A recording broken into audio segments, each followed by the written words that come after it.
My name is Grace, and I never imagined my 26th birthday would end in humiliation instead of celebration. The living room was dimly lit, sagging balloons hanging in the corner, and a store-bought cake sat on the table with the price tag still stuck to the plastic. I told myself at least they had shown up. Then my father reached into his pocket, pulled out an envelope, and smiled the way he always did when he wanted to grade me. For one reckless second, I let myself hope. I tore it open, empty. He leaned back and said, "A woman who can't pay her own bills doesn't deserve gifts." Laughter erupted around me, sharp and merciless. I stood frozen, clutching the blank paper, forcing a smile that burned like ash. And then in front of them all, I stood up and walked out. You won't believe what led to that moment. The door clicked behind me, a small, embarrassed sound, like a period dropped in the wrong place. Night air slipped under my collar, and the taste of blown-out candles clung to my tongue wax and cheap sugar, the flavor of pretending. Their laughter faded to a muffled radio inside, but in my head it kept playing at full volume. I gripped the empty envelope until the edges bit my palm and thought not for the first time that I had been getting ready for this moment my whole life without knowing it. I grew up in a house where everything grades, chores, smiles could be scored on a 10-point scale. My father delivered praise like a boss, handing out bonuses sparingly and usually to the favorites. Ryan was leadership material. Emily shone. I was almost there, as if I were a project he might cancel if I ran over schedule.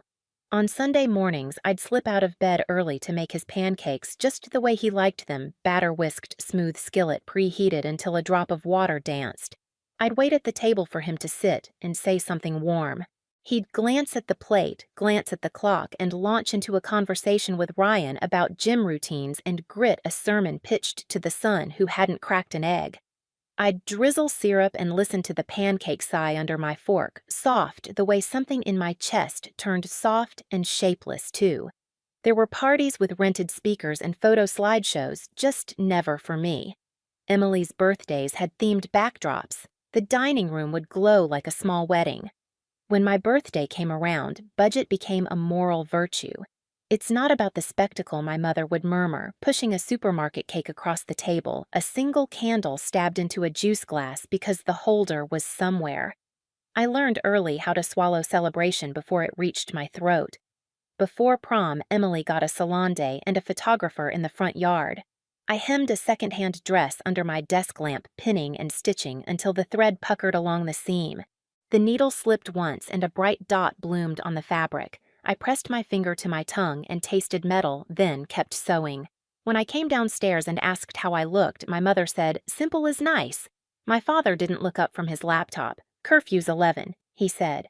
In the hallway, our family portrait hung slightly crooked. A hairline crack ran through the glass and split my face at the jaw, an accident that no one got around to fixing. At night, when the house whispered through its vents and the fridge hummed like an appliance trying not to be noticed, I lay awake, tracing the freckles on the ceiling paint. I'd catalog the small repairs I'd made that week, switching out the hallway bulb, tightening the rattle in the bathroom fan, repairs no one saw unless they squeaked again. I'd ask myself a question with no answer. What sin earns you invisibility?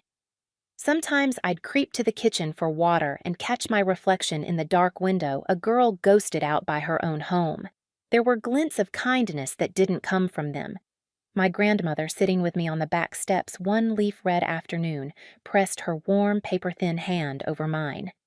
"Don't let people price you by what they refuse to give," she said, eyes on the maple as it shed itself. "What they withhold is a mirror of them, not a measure of you." After she passed, her wind chime kept talking when the weather turned. On quiet nights, its thin music threaded through the kitchen like a reminder that somebody once saw me whole. Ryan learned to speak in bullet points and always had an audience.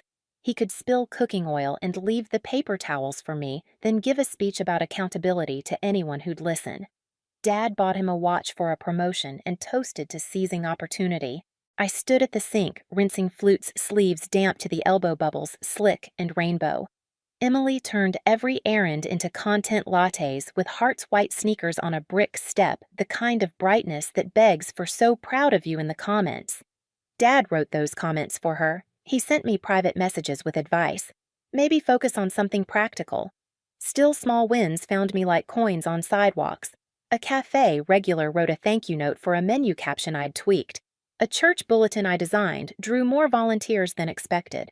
I kept proof in a shoebox under my bed, a movie stub, a scribbled compliment from a manager, the lace I'd cut from the dress to make the hem right.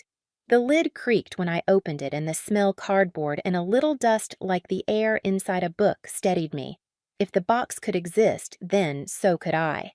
But the house kept presenting me with a role I hadn't auditioned for, the harmless punchline, the assistant, no one pays the daughter who should be grateful for being tolerated. Realism, my father would say when I asked to be included, as if he were handing me the weather report. There will be clouds. Plan accordingly. Realism meant my plans were cute, my ideas someday. Realism meant Ryan's mistakes were learning curves, and mine were character flaws. I learned to accept crumbs, then to bargain for them, then to pretend I didn't want a real slice. Acceptance looked like laughing at jokes that left me stung for hours.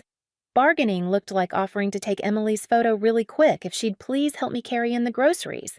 Pretend looked like smiling when my father used the word burden near the same breath as my name, not in a bad way, he'd say, as if tone could change the truth. When good news showed up for me, it had to squeeze itself into the cracks around their stories.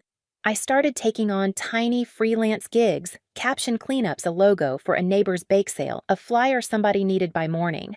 I told no one because congratulations tend to die in certain rooms. I clutched those gigs like matches and struck them in secret, telling myself that a cluster of small flames could at least warm my hands. On the night of the birthday, when the empty envelope lay flat against my palm, I felt two things at once. First, the old sting. Of course this is what I get. And underneath it, something lighter. An empty envelope is also a blank page. Paper cuts, yes, but space to write. The thought was so quick I nearly missed it. I stepped back inside to clean because that's what I do when I don't know where to put my feelings. The hallway bulb flickered and steadied. I paused at the tilted family portrait and straightened it on its nail. The crack still ran through my smile. You can adjust the frame all you want. The break is still the break. But straightening it kept my hands busy, and sometimes busy feels like a plan. I slept the way you sleep after a long drive with the windows cracked, half aware of the world wind moving through. In dreams, I kept opening envelopes and finding strips of blank film, as if my life had been photographed but never developed. When I woke, gray light ribbed the blinds. The house was quiet in that self-satisfied way it gets after a storm. It believes it's weathered. On my bedroom door, a note waited like a red stamp. My father's handwriting, a tight, no-nonsense scrawl, circled a single number again and again until the paper bruised. It wasn't a message so much as a price tag, the kind they forget to peel off at parties and pretend not to see. I touched the circle with my thumb and felt ink drag across the pad of my skin. Somewhere deep, the shoebox latched itself shut. Somewhere deeper, the wind chime in my memory gave a small iron smile. I didn't know it then, but the number on that note would become the hinge the door swung on.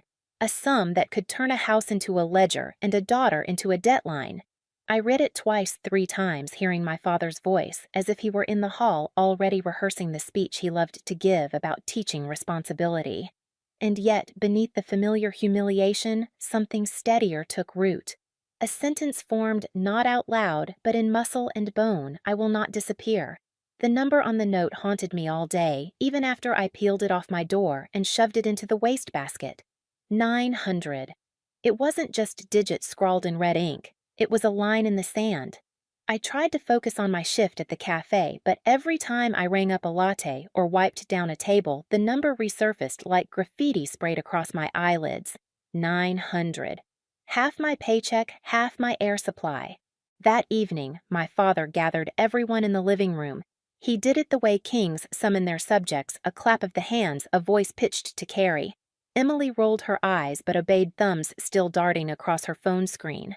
Ryan swaggered in from the garage, smelling like tire rubber and cologne. My mother appeared with damp hands, drying them on a dish towel as though the right chore could excuse her from what was about to unfold. I sat at the edge of the couch cushion, my pulse thudding behind my ears. Dad cleared his throat. "Grace," he began, and the way he said my name already felt like a verdict. "You're 26 years old. You live under this roof. You eat the food, use the water, the electricity, yet you contribute nothing. His pause was deliberate, a hammer held aloft. Then he swung. That ends now. Starting next month, you will pay rent, $900. On time, every month. If you can't, maybe this isn't the place for you.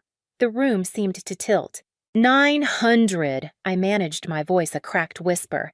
Dad, that's more than half my paycheck. I'm juggling classes and shifts already. He cut me off with a snap of his fingers. Excuses. Life doesn't wait until you're ready. His eyes flicked to Ryan and Emily, witnesses to his lesson. This is accountability.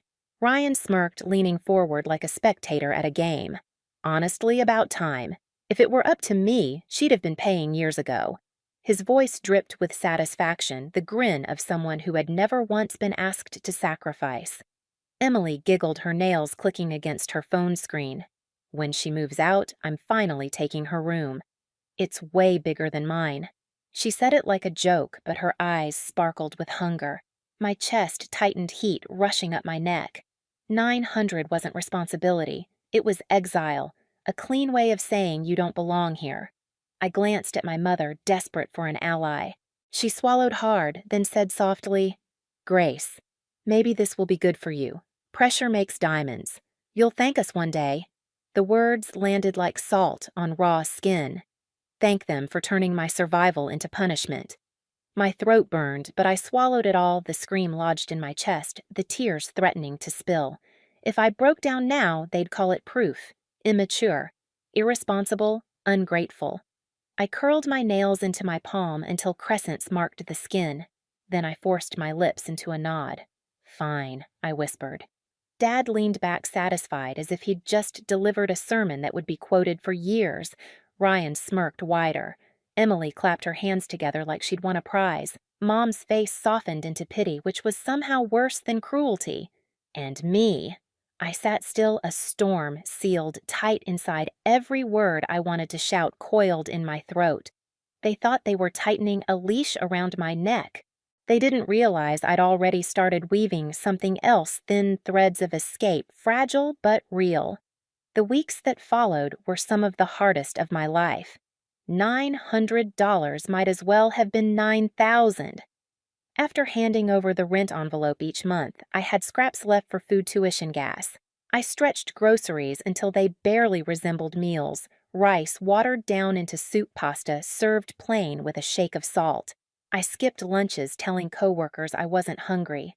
My bank balance dwindled toward zero like a cruel joke. Meanwhile, Emily strutted through the house in new outfits bags from glossy stores dangling off her arms. She posted photos online with captions about living her best life, tagging Dad with little heart emojis. Ryan's car rumbled into the driveway with brand new tires, his grin shining as if hard work, not Dad's wallet, paid for them. At the dinner table, Dad slipped notes under my plate, $900 due. His lectures were public, always loud enough for Emily to record, always sharp enough to draw blood. Grace, he'd say across the table, voice like a courtroom gavel. Don't forget your rent this week. Ryan would chuckle. Emily would hum the number 900 like a twisted nursery rhyme. And my mother. She would bow her head and sip her wine as if silence could erase the scene. I tried to keep my head down to endure, but the humiliation only deepened. One evening, halfway through dinner, Dad asked, So do you have the first month's rent ready? My fork froze in midair. I'm short, I admitted, hating the way my voice cracked. Ryan leaned back, lips curling. Classic Grace, always behind. Emily burst into laughter, whipping out her phone. Oh my God, this is gold. The poor little tenant can't pay her landlord. She angled the camera at me, eyes gleaming. I wanted to vanish into the floor. My mother shook her head. Grace, maybe this is what you need to finally learn. Laughter spilled through the room, bouncing off walls that once held childhood drawings and family photos, now echoing like a prison chamber. My nails dug deeper into my palms, little half-moons of pain I clung to so I wouldn't scream. That night alone in my room, I checked my bank account. Less than $200 stared back at me. My chest tightened, breath shallow. For a moment, I wondered if they were right, if I really was the failure they claimed the extra weight dragging the family down. But then, beneath the despair, something else flickered, a flame. Small, stubborn, impossible to snuff out. They thought humiliation would crush me. They didn't know humiliation can also harden, can carve edges sharper than pride. I lay awake, staring at the ceiling, the same ceiling I'd stared at as a child. The plaster cracks looked like veins branching across a body. I followed them with my eyes, whispering silently enough. The word filled me, a seed planted deep. They laughed that night, but the sound no longer echoed the same way. For years, I'd believed their voices defined me. Now, I felt the first tremor of rebellion, like the earth shifting under a house that thought it was built on bedrock. I promised myself one thing: their cruelty would not go unanswered. What I didn't know then was that the rent they demanded would become the spark not just for survival, but for reinvention. Because in the quiet hours while they slept, while Dad dreamed of control and Emily polished her online sparkle while Ryan rehearsed his smug monologues, I would be at my desk with the glow of a battered old laptop, and there, in silence, I would begin turning my humiliation into power. And when the time came, the leash they thought they fastened around my neck would tighten around theirs instead. Nights became my sanctuary. When the house finally stopped buzzing, when Dad's footsteps faded into his bedroom, when Emily's laughter retreated behind her door, when Ryan's car rumbled off into the night, I would sit at my desk with my old laptop humming like a secret. Its glow was the only light I trusted, the only fire that belonged to me. At first, I told myself I was just passing time, browsing job boards, tinkering with design software, reading articles about branding and copywriting. But soon those late hours began to take shape. I stumbled across small freelance gigs, a bakery that needed a flyer, a local church that wanted help with social media posts, a boutique looking for Instagram captions. The pay was laughable, $20 here, $30 there, but it was mine. Earned without anyone's approval, untouched by Dad's conditions. Every project felt like laying a brick. A logo revision, an ad campaign draft, a blog post. Slowly, a foundation grew beneath me, hidden from view. I taught myself skills they couldn't even pronounce: SEO analytics, digital marketing strategies. While Emily posted selfies begging for likes, I was learning how to make a brand go viral. While Ryan boasted about office politics, I was building a portfolio line by line, a digital world that carried my name, but none of their fingerprints. The exhaustion was brutal. I'd drag myself home after a cafe shift, choke down instant noodles, then stay up past midnight polishing client edits. Some nights I fell asleep with the keyboard imprinting letters into my skin.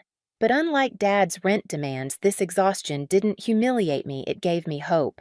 It whispered that the cage had cracks that maybe I was chiseling a way out. The first time a client recommended me to someone else, I felt the shift. A boutique owner emailed saying, "I heard you're reliable. Can you take on a 2-week campaign? Reliable?" The word struck me like a spark. Reliable wasn't a burden, wasn't a joke. Reliable meant I mattered. When the payment came through triple what I made in a week at the cafe, I sat staring at the notification hands, trembling. It wasn't a fortune, but it was proof. Proof that I didn't need them. I opened a secret savings account. Each deposit felt like slipping a stone into my pocket, weighing me down in the best way. The numbers grew slowly, digits stacking like fragile steps, but each one meant independence. I checked the balance late at night, grinning in the dark while Emily's laughter drifted through the walls. Let them believe I was wasting time. Their ignorance was my camouflage. Of course they noticed the hours I spent behind my door. Emily leaned against the frame one night, smirking. "What are you even doing in there?" "Grace playing video games, binge-watching shows." Ryan chuckled from down the hall. "You'll never get anywhere clicking away like that." Even Dad shook his head once, muttering, "Wasted potential." I bit back a smile. If only they knew. If only they saw the emails, the invoices, the designs with my name signed in neat font at the bottom. But ignorance made me invisible, and invisibility was power. While they mocked, I built. The irony struck me one evening when Emily barged into my room without knocking, shoving her phone into my hands. "Fix this." My flight booking glitched. You know tech. She didn't even say please. I stared at her, tempted to laugh. The very trip she was booking, funded by the rent Dad squeezed from me, was supposed to be my punishment, yet here she was, powerless without me.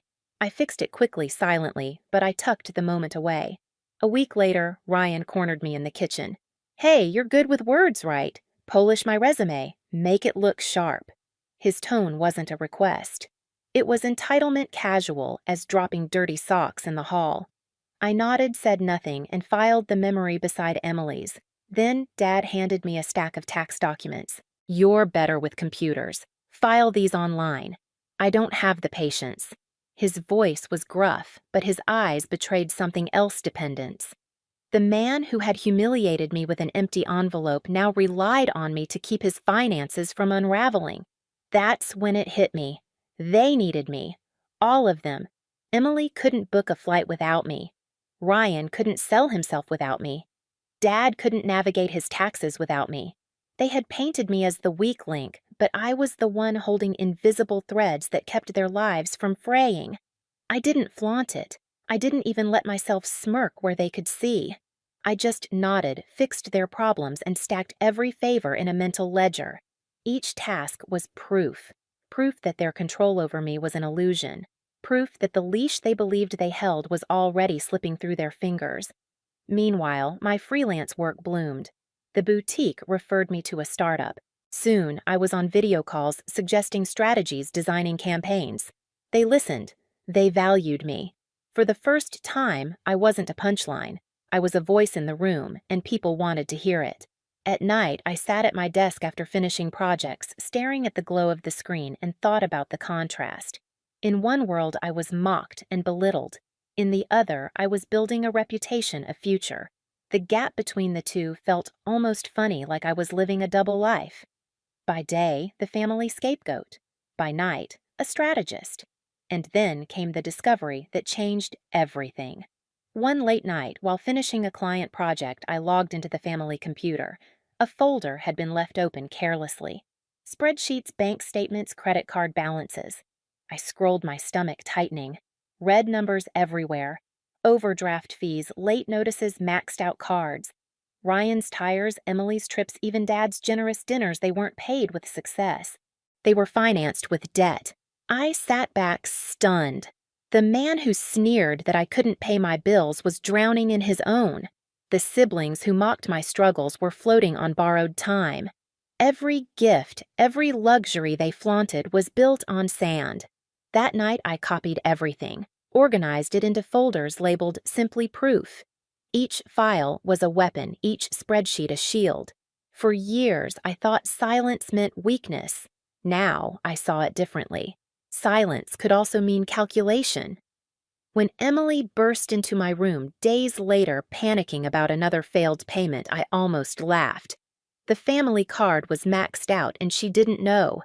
"Sorry, nothing I can do if the money's not there," I said calmly, handing back her phone. Her face paled. I watched the first crack spread across her perfect confidence. Lying in bed that night, staring at the ceiling I once hated, I realized something: this house wasn't my cage anymore. It was my chessboard, and every piece was sliding into position. I didn't rush. That was the difference between anger and strategy. Anger lashes out. Strategy waits. Patience, I realized, wasn't weakness. It was a blade sharpening in the dark. Emily was the first to stumble. A week before her big destination trip, she stormed into my room, eyes wide, hair wild from pacing. "Grace, fix this. The airline won't process my payment." She shoved her phone at me as if I were her personal assistant. The error message blinked back, card declined. I already knew why I'd seen the red columns in Dad's statements. The family account had collapsed under the weight of their spending. I handed the phone back, voice steady. "If the money isn't there, I can't make it appear. Maybe check with Dad." Her mouth opened, then snapped shut. Color drained from her face. For the first time, Emily, the girl who could turn every moment into a spotlight, looked small. I savored it quietly. The shouting started minutes later. Emily accusing Dad of promising funds that weren't there. Dad roaring back about ungrateful children. Ryan chiming in to mock her. I sat at my desk sipping lukewarm tea, letting the walls carry their chaos to me like music. One down. Ryan was next. He'd emailed me his resume, an incoherent mess of bullet points and typos. Make it professional. Upload it by tomorrow. His message read more command than request. I stared at the file, tempted to fix it. Old habits die hard. But then I remembered the ledger in my head, all the times he laughed when Dad humiliated me, all the smug grins. Instead of fixing a single word, I uploaded it as it was. Days later, he stomped into the kitchen laptop under his arm, rage barely contained. Can you believe it? Not even a callback. That company's a joke, they wouldn't know talent if it smacked them. Emily laughed behind her phone. Dad muttered something about resilience. I hid my smirk behind a sip of coffee. 2 down. But Dad was harder. He clung to his role as ruler even as the throne beneath him rotted. He still made speeches at dinner about responsibility, still slid notes under my door with $900 circled in red. But I had his secrets now. The late notices, the overdraft fees, the delinquent letters stuffed at the back of folders. Every time he shoved an envelope of tax documents at me, "File these, you're better with computers," I combed through, finding more proof of his downfall. His empire of control was nothing but smoke. I filed everything neatly saved digital copies into my hidden folder labeled Proof. I didn't use it yet. I didn't need to. Knowing I had it was enough to shift the balance. For the first time, I could look him in the eye across the table and not flinch. He didn't know why, but something unsettled him. He barked louder, demanded harsher, as if volume could fill the cracks. Meanwhile, my freelance world expanded. A boutique led to a startup, the startup to another referral. Soon, I had retainers' contracts, real money landing in my account. I watched my savings tick upward like a clock counting down to freedom. Every dollar was a brick in the exit I was building. At night, I'd look at the numbers glowing on my screen, and it felt like oxygen rushing into lungs that had been starved for years. The power shift was subtle at first. A silence here, a delayed favor there. Emily pouted when I didn't drop everything to fix her latest app glitch. Ryan grew restless when I brushed off his quick edits. Dad scowled when I took longer with his paperwork. Their dependence, once invisible, began to show. And with every demand they made, I measured out just enough help to remind them they needed me nevermore. The irony was delicious. For years, I had been the one desperate for scraps of validation. Now they circled me without realizing it, orbiting a sun they had mocked as a flickering candle. I gave them light when I felt like it, and let them stumble in the dark when I didn't. The household grew tense. Emily snapped more often, her selfies thinner, her captions edged with frustration. Ryan bragged louder, but his eyes darted nervously when anyone asked about work. Dad grew restless, prowling the halls at night, muttering about standards slipping. Mom moved quieter, as though afraid the walls themselves might crack under the strain. One evening, as I sat eating quietly at the dinner table, Emily complained about her trip being ruined. "Do you know how embarrassing it is to tell my friends I can't go?" she snapped. Ryan laughed. "Maybe they'll finally stop thinking you're rich." "Shut up," she hissed. "At least I don't beg Grace to fix my screw-ups." The table froze. For a split second, silence roared louder than any laughter I'd ever heard. Their eyes flicked to me. I chewed my bite of pasta, calmly met Emily's glare, then Ryan's. Finally, I looked at Dad. His jaw tightened.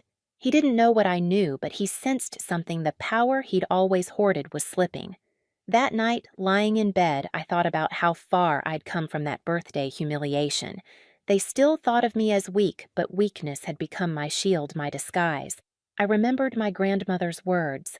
"What they withhold is a mirror of them, not a measure of you." I repeated it in my head like a mantra. This was no longer about survival. It was about reclamation. And as cracks widened in their kingdom, I realized something chilling and liberating at once. I didn't have to destroy them. All I had to do was stop holding them up. It happened on a Sunday evening, the kind of night when the house always felt heavy with expectation. The smell of overcooked pot roast clung to the air, and the clatter of dishes echoed faintly from the kitchen. Dad called us into the living room with that familiar clap of his hands, the one that had always meant lecture incoming. I carried my coffee with me steady and warm, the cup like a shield in my palms. Family meeting, he announced, settling into his chair like a king about to pronounce judgment. Emily sighed dramatically, tossing her phone onto the armrest. Ryan folded his arms, already smirking as if he'd been let in on the script before anyone else. Mom hovered on the edge of her seat, eyes darting like a bird waiting for a storm to break. Dad leaned forward. From now on, Grace's rent will go directly into the family account. No more excuses, no more delays. This is about accountability. Emily clapped her hands together like a child unwrapping gifts. Ryan nodded, smug approval painted across his face. Even Mom offered her practiced, pitying look, the one that tried to say, "This hurts me more than it hurts you." For a moment, I let the silence hang. I stared into my coffee, inhaling its bitter steam, and felt my pulse steady. Then I looked up. "Actually," I said, voice calm, almost conversational. "About that." All heads turned. Dad's smugness faltered, curiosity flickering. Ryan raised an eyebrow. Emily tilted her head, smirk ready to fire. My heart thundered, but my voice didn't waver. "I've been making changes," I continued. "I opened my own business, built savings. I don't need to hand over anything to a family account that's already maxed out and drowning in debt." The words fell into the room like stones into water. Ripples spread instantly. What Dad barked, face reddening. "What are you talking about?" I set my cup down and reached into my bag. My laptop clicked open, the screen casting a glow across my face. One by one, I pulled up the files I had been saving. Credit card balances in glaring red. Overdraft fees. Late notices from the bank. Copies of tax discrepancies. Spreadsheets that painted the truth in numbers no speech could cover. "You've been living off credit for years," I said evenly. "Ryan's car, Emily's trips, even groceries. Half of it borrowed money. And you thought bleeding me dry would fix it?" I shook my head slowly. "Not anymore." Emily gasped, her hand flying to her mouth. "Dad, what you said?" Ryan sputtered, his face draining of color. "That's not those numbers." Mom sat frozen, wide-eyed, her silence finally cracking into something like shame. But it was Dad's face that transfixed me. The man who had ruled our house with lectures and punishments, the man who sneered at my so-called irresponsibility, his mask crumbled. For the first time, I saw fear in his eyes. "Where did you get those numbers?" he demanded, but his voice shook. I met his gaze, steady. "From you. You left the files wide open. I've cleaned up enough of your messes to know exactly how deep it runs." Emily's voice cracked. "Wait, you're saying Dad's broke, but what about my trip? You promised stop." My voice cut sharper than I'd ever heard it.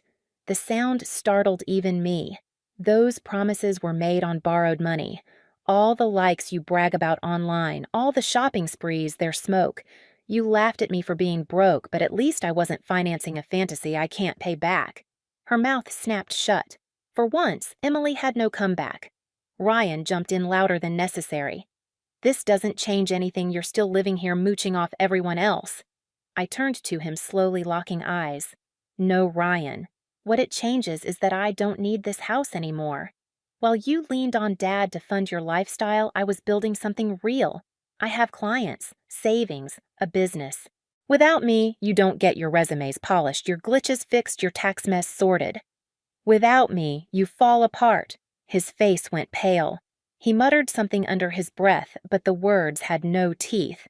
Finally, Mom spoke, her voice trembling. "Grace, you've been keeping all of this from us." "Yes," I said, tone sharp but steady. "Because every time I tried to share something good, you dismissed it. Every time I asked for support, you mocked me. So I stopped sharing. I started building. And now I don't need your approval. I don't need your help. I don't need anything from this family." The silence that followed was heavy, suffocating. I closed my laptop with a deliberate snap, the sound echoing like a door slamming shut. Then I stood. "I'll be moving out soon. I already have enough saved. Once I'm gone, the rent you demanded disappears. The family account you were so eager to drain, good luck keeping it afloat without me." The shock on their faces was everything I had dreamed of during sleepless nights. Dad's mask of control shattered. Emily looked betrayed, though she had no right to. Ryan sat rigid, his future suddenly brittle. Mom's expression was a mixture of regret and realization, too little too late. I walked to the door, the same door I had passed through countless times, feeling small, diminished, worthless. But this time I paused with my hand on the knob. I turned back, meeting each of their eyes in turn. "You wanted to teach me responsibility?" I said, voice firm, unwavering. "Congratulations. You taught me how to survive without you, and now you'll have to survive without me." Then I opened the door and stepped outside. The night air was cool against my face. Behind me, silence reigned where laughter used to echo. I closed the door with finality, not as the humiliated daughter they thought I was, but as the woman who had finally taken her life back. The air outside tasted different that night, cooler, sharper, almost electric. I stood on the porch for a long moment listening to the quiet of the neighborhood. A dog barked 2 houses down, leaves whispered in the trees, a car hummed somewhere far off. It struck me then how much smaller the world of my family really was, how their voices had echoed so loud inside those walls that I'd mistaken them for the universe. But out here in the open, their noise was just one house among thousands. I walked down the steps slowly, like I was learning to walk again. The sidewalk stretched in both directions, a road I'd ignored for years, while convincing myself I was trapped. I touched the strap of my bag inside my laptop, rested glowing faintly in my imagination, carrying every project, every proof that I wasn't who they said I was. For the first time in years, my shoulders felt light. In the days that followed, the silence from the house grew loud. Dad didn't storm into my room anymore because it was empty. Emily didn't shove her phone at me because I wasn't there to fix it. Ryan didn't drop his resume in my inbox. The leash had snapped, and with it went their certainty that I'd always be there to carry them. I rented a tiny studio apartment on the edge of town. It smelled faintly of paint and dust when I moved in, but it was mine.